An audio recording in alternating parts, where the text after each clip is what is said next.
Paper है हमारा past paper.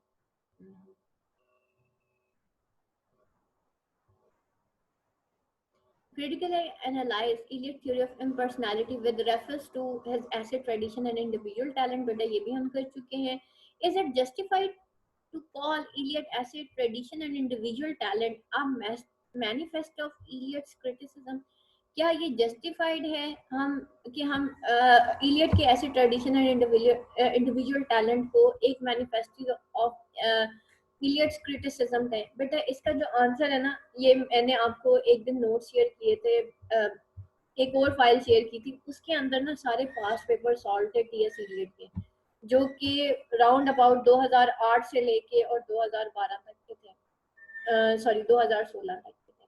उसके अंदर ये मैंने जो है आप लोगों को फाइल शेयर की थी, आज मैं दोबारा शेयर कर देती हूँ. उसमें देखिएगा कि उसने किस तरीके से बताया कि वो जो है ट्रेडिशन और इंडिविजुअल टैलेंट जो है वो मैनिफेस्टो है इलियट की क्रिटिसिज्म का. हाँ जी बताएं किस तरह से ट्रेडिशन एंड इंडिविजुअल टैलेंट जो मैनिफेस्टो है criticism of Elliot criticism,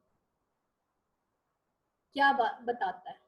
simply आपने ट्रेडिशन एंड इंडिविजुअल का जो ऐसे है ना उसका क्रिटिकल एनालिसिस करना है. वो जो पहला क्वेश्चन जो हमने किया था इन डिटेल आप बताएंगे, उसने इसके अंदर स्टेप बाय स्टेप क्या किया था. उसने सबसे पहले ट्रेडिशन और इंडिविजुअल टैलेंट को आप डिफाइन करेंगे कि इस ऐसे के अंदर है क्या. फिर उसने ट्रेडिशन को डिफाइन किया था, फिर उसने हिस्टोरिकल सेंस को डिफाइन किया था. हिस्टोरिकल सेंस के बाद उसके वही main point that it is not the pastness of past but it's present. ये तो हो गया आर्टिस्ट की हिस्टोरिकल सेंस होगी. फिर हम देखते हैं कि आर्टिस्ट को जज कैसे किया जाता है, यानी कि उसको अकेला हम जज नहीं कर सकते बल्कि उसको हम उसके पास्ट और प्रेजेंट दोनों को देखते हुए उसको हम जज करते हैं. उसके बाद वो कहता है कि एक बेहतरीन आर्टिस्ट वो होता है जो कि इम्पर्सनल होता है. फिर उसने वर्ड्सवर्थ की थ्योरी को जो है निगेट किया और उसने अपनी पोइट्री की जो डेफिनेशन दिखाई और उसने कहा कि poetry is not the turning loose of emotion. ठीक है, और वो सारी डेफिनेशन आप बताएंगे. फिर आप बताएंगे जार का जो है एग्जांपल, जॉन कीट्स की example, auto Nightingale and this and that, और करते करते आप उसको वाइंड अप कर देंगे. तो ये उसका मैनिफेस्टो ऑफ क्रिटिसिज्म. और उसने कहा था बेहतरीन क्रिटिसिज्म वो होती है जो पोएम के ऊपर फोकस करती है रादर देन के पोएट के ऊपर फोकस करती है.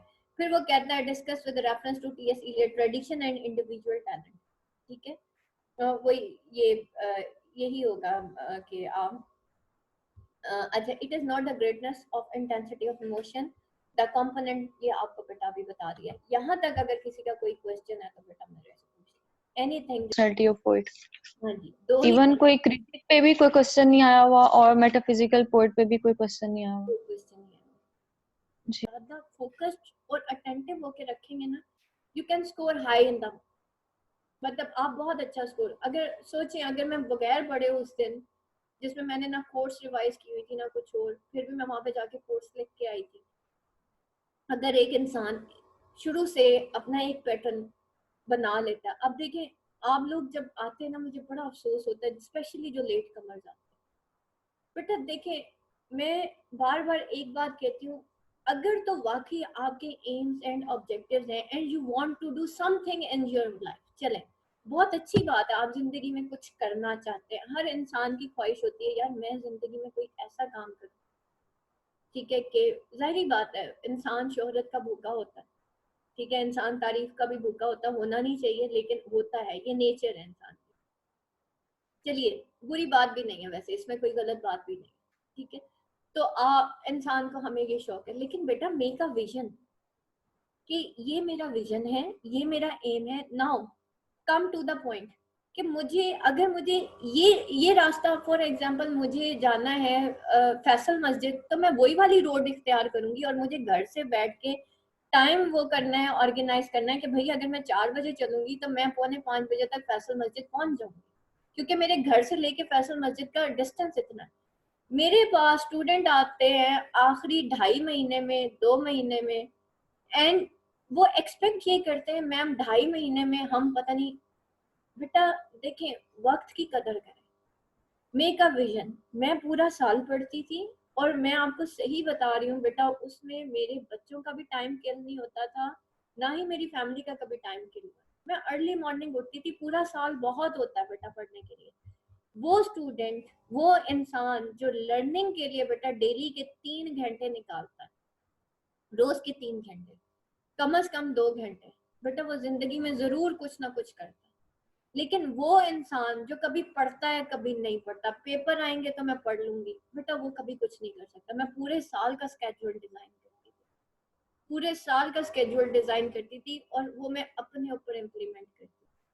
आज स्टूडेंट के ऊपर इम्प्लीमेंट किया तो बेटा प्रैक्टिस करके जब आप स्टूडेंट को कहते हैं ना, स्टूडेंट के दिल पे असर करती है। अगर ये बातें मैं आपको विदाउट प्रैक्टिस करती ना, अल्लाह मेरी जबान में ये ताकत डाल ही नहीं सकता था कि स्टूडेंट मेरे कन्विंस करने पे कन्विंस हो जाए।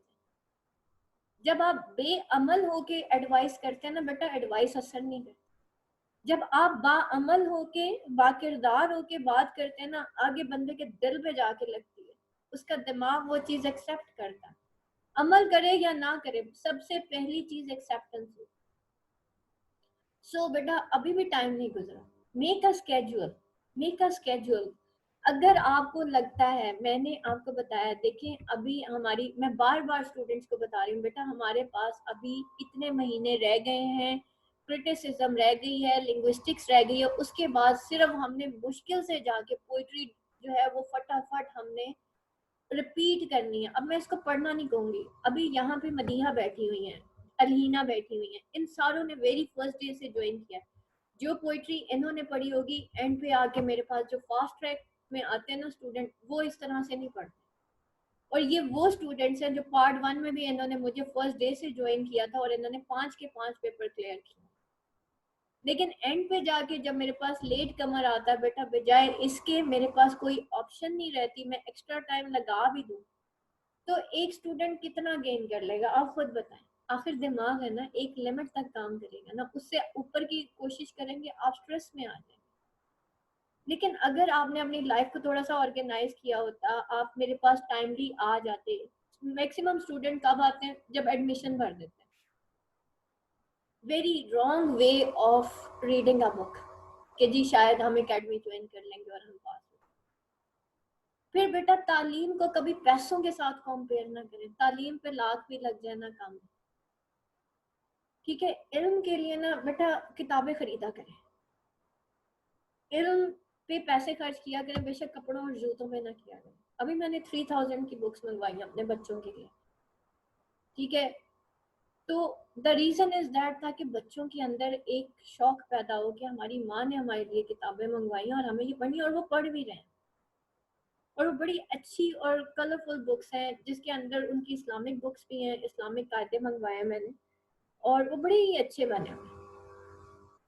तो बेटा ये जो तालीम है ना, इस पे इन्वेस्ट करें। आपको वापसी में पैसा मिले ना मिले, विजडम इतनी मिल जाएगी, हिकमत इतनी मिल जाएगी कि आपकी जिंदगी आसान हो जाएगी। बेसिकली हमें जिंदगी में पैसा नहीं चाहिए होता, हमें जिंदगी में सुकून चाहिए होता है, और हम उस सुकून को हासिल करने के लिए कोशिश ये कर रहे होते हैं कि हमारी जिंदगी में पैसा और स्टेटस आ जाए, ठीक है। हालांकि इन दो का ताल्लुक आपके सुकून से नहीं है, सुकून का ताल्लुक आपके दिमाग की सोच के साथ है।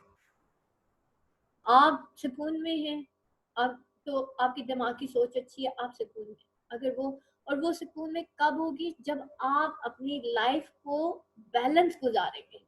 जैसे बैलेंस डाइट जरूरी है ना बेटा, उसी तरीके से बैलेंस्ड लाइफ भी बहुत ज्यादा जरूरी है। बैलेंस लाइफ में आपकी फैमिली, आपके बच्चे, आपका हस्बैंड, आपके इर्द गिर्द के लोग, आपकी स्टडीज, आपकी लर्निंग, आपकी कुकिंग, आपका घर, हर चीज आती है। फिर तो बेटा मैं मानती हूँ वाकई मेरा स्टूडेंट कोई मेंटल कैलिबर वाला बंदा है, जिसने ये सारे काम करके भी पढ़ा। लेकिन बच्चों को आप कह नहीं भाई मेरे पेपर हो जाए निकल जाओ यहाँ से, दैट इज द रॉन्ग। आप खुद डिस्टर्ब हो जाएंगे। आप उनको गले लगा के पढ़ें, देखें कितना मजा आता है। आप उनको प्यार करके पढ़ें, देखिए कितना, आपके बच्चे खुद आपको कहेंगे मामा मैं भी आपके साथ बैठ के पढ़ूंगी, मैं भी आपके साथ बैठ के पढ़ूंगी। तो बेटा जो भी जिंदगी में काम करें, सबको साथ लेके चलें। This is the team work. अभी मैं आप लोगों को मजे की बात बताती हूँ। मैं अभी ना चाय बना रही थी अपने लिए ना, अब बच्चों के लिए भी उनको नाश्ता कराया, तो मैं चाय रख के ना आप लोगों के नोट्स टाइप करने लगी बैठ के ना। मेरे बेटे ने देखा कि मामा के पास तो चाय रख आई है चूल्हे के ऊपर, और इनके पास तो चाय पीने का भी टाइम नहीं है, और वो अभी 6th क्लास में पढ़ता है। और उसने फटाफट देखा, वो मुझे ऑब्जर्व कर रहा था कि मामा क्या कर रही है। एंड वो फटाफट उसने वो कपों में चाय डाली, हालांकि मैंने उसको नहीं कहा। But the thing is that बेटा, जब आप अपने बच्चों को अपनी फैमिली के साथ, अपने आप को फैमिली के साथ और फैमिली को अपने साथ लेके चलते हैं ना बेटा, हर कोई आपको वो करता है, फेवर करेगा। लेकिन अगर हम हर किसी को धुतकारना शुरू कर देंगे ना, हाय मेरे पेपर है भाग जाओ यहाँ से, मेरे पेपर मेरे पेपर मेरे, तो हस्बैंड भी तंग आ जाएंगे, बच्चे भी तंग आ जाएंगे, आप खुद बहुत फ्रस्ट्रेट हो जाएंगे। तो बेटा सबको साथ लेके चलना है और फिर पढ़ के मुझे दिखाना है कि मैम हमने ऐसे पढ़ा है, हमने मामलात भी सेट रखे, हमने घर में आप लोगों को अर्ली मॉर्निंग पढ़ाने का मकसद क्या है, जो हाउस वाइफ्स हैं वो सुबह सुबह पढ़ें, उस वक्त पढ़ें जब घर में ना बच्चे और ना हस्बैंड। और यकीन जानिए ये जितनी भी स्टूडेंट्स हैं जो टॉपर्स हैं, ये अर्ली मॉर्निंग उठने की आती है। ठीक है, स्टूडेंट के बिहेवियर से, उसकी राइटिंग से पता चल रहा होता है कि आप लोगों की शक्लें मैंने नहीं देखी, बाय फेस बाय गेटअप मैं आप लोगों को नहीं जानती, मुझे सिर्फ स्टूडेंट की राइटिंग से उसकी पर्सनालिटी में जज कर रही हूँ। आपकी पर्सनालिटी बता रही होती है कि बच्चा सुबह उठने का आदी है, ये बच्चा ऑर्गेनाइज लाइफ गुजारने का आदी है। जब आप हैप्पीजर्ड लाइफ गुजारते हैं तो आप हैप्पीजर्ड फैसले करते हैं। एट द एंड अचानक से याद आया मैंने एमए इंग्लिश लिटरेचर करना, महीने कितने रह गए जी, 2-2.5 महीने रह गए। किताबें कितनी हैं जी, पार्ट 1 की 26 किताबें, पार्ट 2 की 22 किताबें, बेटा क्लोज टू 50 बुक्स। अंदाजा करें, बीएड लेवल थोड़ी है कि 9 किताबें क्लियर कवर कर लेंगे, उसमें से इंपॉर्टेंट क्वेश्चंस कर लेंगे तो पेपर सॉल्व हो जाएगा। मास्टर्स है, और मास्टर्स भी इंग्लिश लिटरेचर में है, सबसे ज्यादा सिलेबस उर्दू लिटरेचर और इंग्लिश लिटरेचर का है। स्टूडेंट्स उर्दू लिटरेचर में फेल हो जाते हैं, पता है आपको, ये तो फिर इंग्लिश लिटरेचर। तो बेटा जब जो है इरादे बड़े होते हैं तो गुमान भी बड़े करें, और जब गुमान बड़ा है तो फिर फैसले सोच के करें।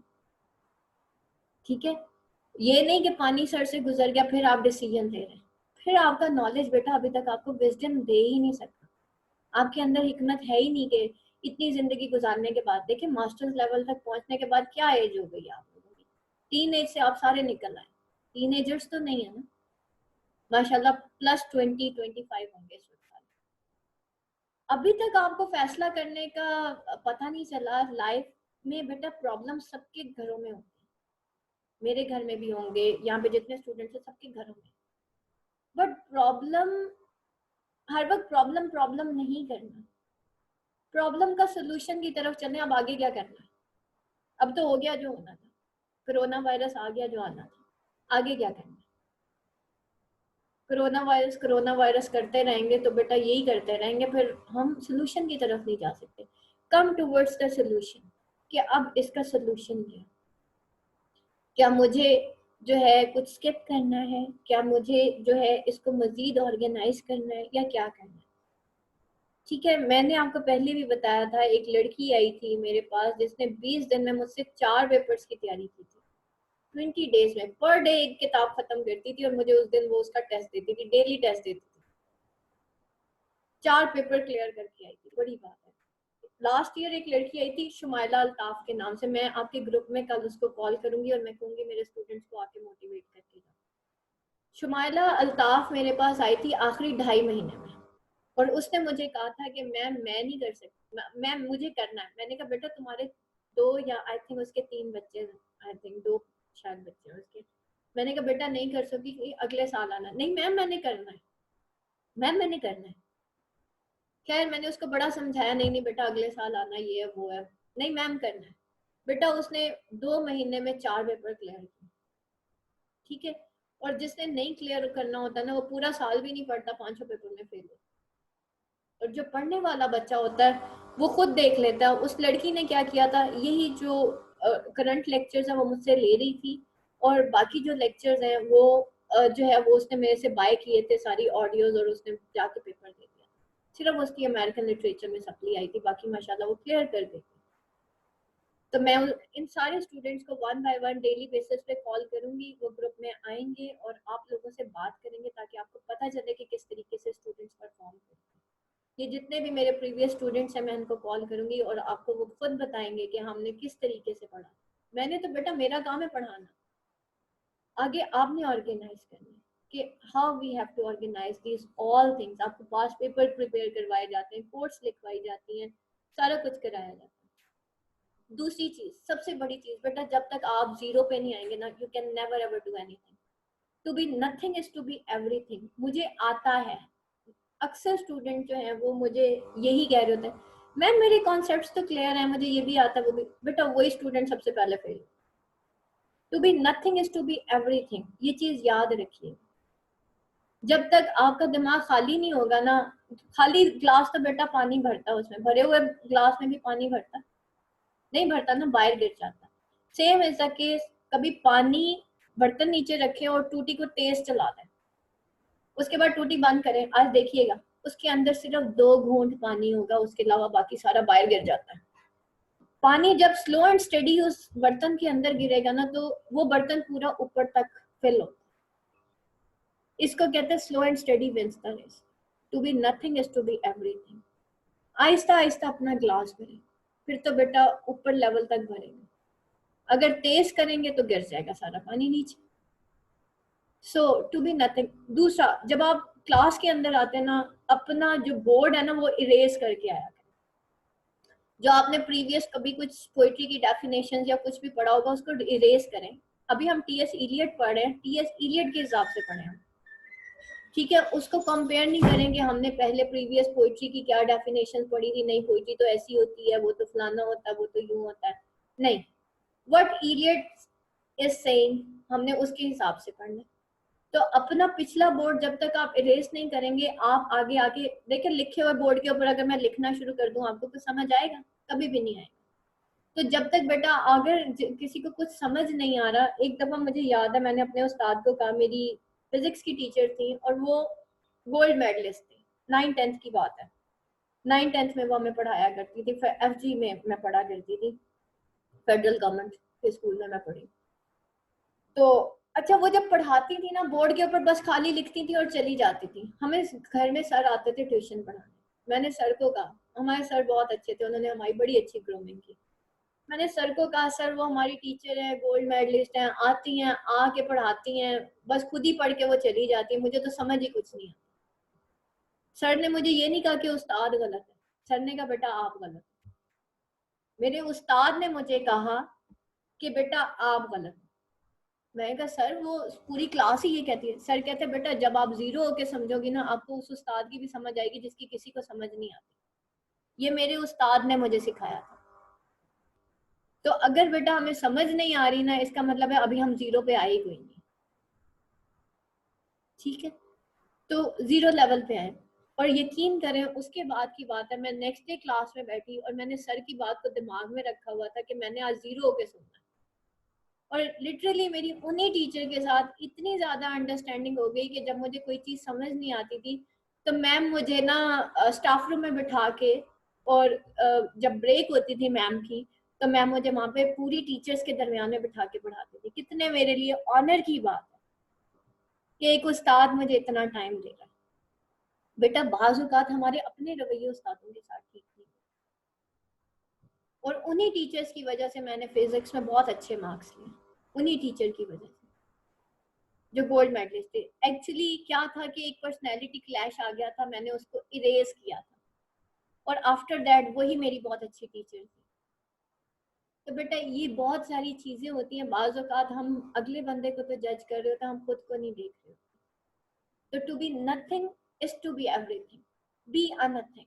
देन देखें, आप देखें मेरे से ऊपर कौन कौन है। जैसे हजरत मूसा अलैहि सलाम है ना, अल्लाह ताला ने उनको कहा था कि बेटा ए मूसा, अल्लाह ताला ने क्या कहा था, ए मूसा जाओ जमीन पर और अपने से कोई कमतर चीज ला के दो मुझे। हजरत मूसा अलैहि सलाम कितने दिनों बाद अल्लाह ताला के पास आए, अल्लाह ताला ने कहा मैंने तुझे एक टास्क दिया था, तूने किया कि नहीं किया? तो अपने से कमतर चीज तुम कोई लेके आया कि नहीं लेके आया? तो हजरत मूसा अलैहि सलाम ने कहा कि या अल्लाह मुझे तो अपने से कमतर चीज कोई मिली कोई नहीं, मिली कोई नहीं। अल्लाह ताला ने कहा मूसा अगर तू अपने से कमतर समझ के एक बकरी का बच्चा ले आता ना, तो मैं तुझे नबूवत से फारिग कर देती। हजरत मूसा की आजमाइश थी कि अल्लाह ने पहले उनको नबी बनाया, फिर उनको आजमाइश थी कि देखता हूँ कि किसी को कमतर समझता है कि नहीं समझता। बेटा हम थोड़ा सा इल्म हासिल करके अपने आप को पता नहीं क्या समझने लग जाते हैं। हम थोड़ी सी हमारे पास दौलत आती है, हम समझते हैं शायद हर बंदे को जलील करना हमारा शेवा हो गया। अल्लाह ताला ने हज़रत मूसा अलैहिस्सलाम को नबूवत दी थी, हमसे कहीं ज्यादा नहीं थे, और आजमाया क्या क्या के अपने से कमतर कोई चीज लेके आ। बेटा वो नथिंग थे इसलिए एवरीथिंग थे, अल्लाह ने इसलिए नबी चुना था। अल्लाह ताला हिदायत भी देता है बंदे को, लेकिन जब इंसान के अंदर हिदायत का तकब्बुर आ जाता है ना, अल्लाह वो छीन लेता। जिंदगी में बेटा जितनी भी चीजें ना सिर्फ अल्लाह के लिए। अल्हम्दुलिल्लाह रब्बिल आलमीन, हमारे कुरान मजीद स्टार्ट ही इधर से होता है, हमारी नमाज स्टार्ट ही सूरह फातिहा से होती है।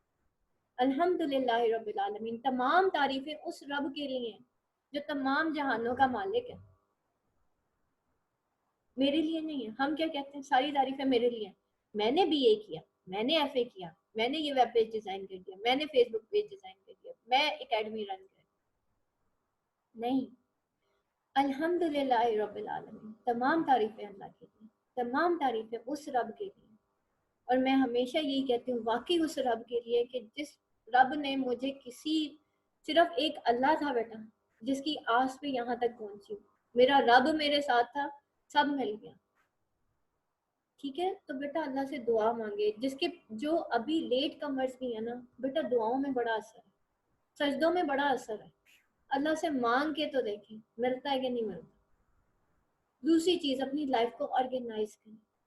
Don't be the scattered personalities, don't discuss your अपने मसले मसाइल बेटा उनको ज्यादा डिस्कस नहीं करते। उससे क्या होता है, हमारे पुराने जो जख्म होते हैं बार बार खुरच जाते हैं। कभी कभी मुझे भी कोई पुरानी बात याद आती है तो मैं सोचती हूँ मैं क्यों इसको याद करूँ, मैं अपना टाइम वेस्ट कर। तो सी, हर वो चीज अपने जहन से निकाल दे जो आपका टाइम वेस्ट करे। जिस तरह मैं एग्जांपल देती हूँ ना स्टूडेंट्स को, जैसे अपना मोबाइल जो है उसको आप डेली बेस पे बूस्ट करते हैं, उसमें जंक फाइल आ जाती हैं, उसके अंदर वायरस आ जाता है। इसी तरह बेटा हमारे दिमाग में कई सोचियां, क्यों हो गया, कैसे हो गया, कब हो गया, just remove this, then go ahead, then go ahead. और जिंदगी बेटा वो अल्लामा इकबाल का शेर है ना, दर्द दिल के वास्ते पैदा किया इंसान को, वरना अतात के लिए कुछ कम ना थे करोगे। ये जो हमारे रिलेशंस के अंदर तनाव आ रहा है ना बेटा, इनको पार कर, इसको पुर करें। चाहे फिर आपके बहन भाई हैं, चाहे पेरेंट्स हैं, चाहे हस्बैंड वाइफ है, कोई नहीं करता ना करे, आप देने वाले बन जाए, आप करने वाले बन जाए, देन फील द डिफरेंस। फिर मुझे कभी बताइएगा, मुझे बहुत लोग कहते हैं मैम आपकी वजह से हमारी लाइफ चेंज होगी। मैं कहा बेटा मेरी वजह से नहीं हुई, तुम्हारा गुमान बदला इसलिए तुम्हारी लाइफ चेंज होगी। मैम आपकी वजह से हम बहुत अच्छी लाइफ गुजार रहे हैं, हम खुश रहते हैं, हम यूं करते हैं। तो बेटा अपने गुमानों पे मेहनत करें।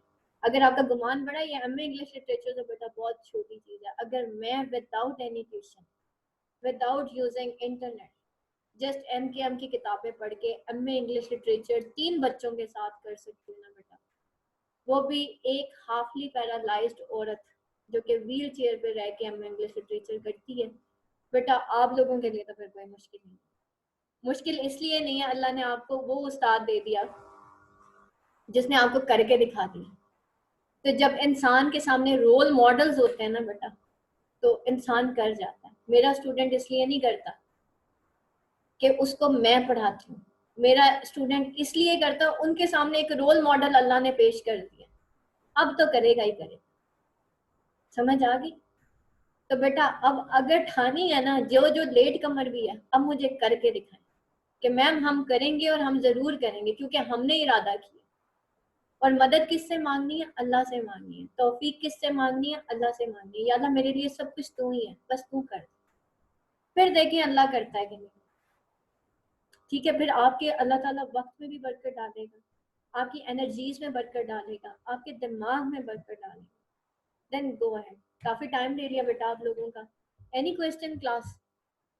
सुभान रब्बिका रब्बिल इज्जति अम्मा यसिफून व सलामुन अलल मुरसलीन वल्हम्दुलिल्लाहि रब्बिल आलमीन। अस्सलामु अलैकुम व रहमतुल्लाहि व बरकातुहू।